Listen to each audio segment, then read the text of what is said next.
We're following some developing news this hour. A Canadian is among 4 judges on the International Criminal Court now facing sanctions from the U.S. government.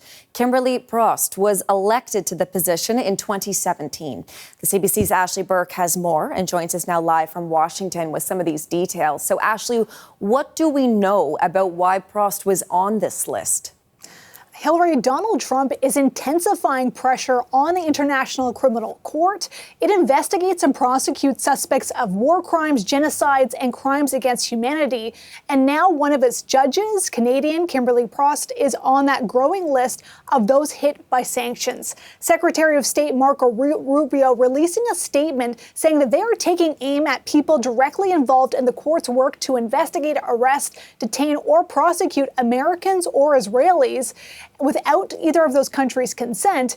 And Washington says that it's sanctioning her in particular for authorizing the ICC's investigation into U.S. personnel in Afghanistan. Now, I read over that ruling from 2020. She was one of the 5 judges on a panel that paved the way for prosecutors to investigate possible war crimes and crimes against humanity in Afghanistan since 2003. And an earlier ICC report alleged that there was a reasonable basis to believe that American forces and CIA officers subjected detainees to interrogation techniques that allegedly could have involved torture, cruel treatment, and rape.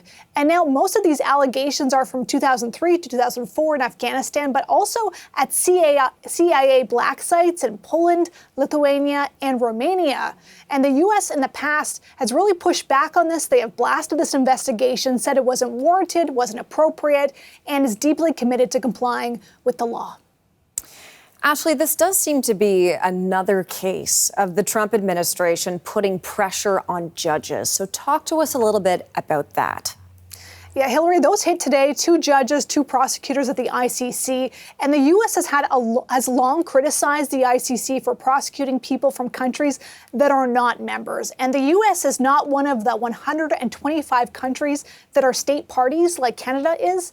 And the U.S. has really been pushing back against this investigation in Afghanistan. And Trump has been really re-escalating the U.S. opposition with sanctions this year that are having an impact. There were reports that the ICC's chief prosecutor, who was also on a sanctions list earlier this year, that he lost access to his email. Microsoft blocked it, that his bank accounts were frozen, and then American staffers were told not to travel back to the U.S. or they could face arrest.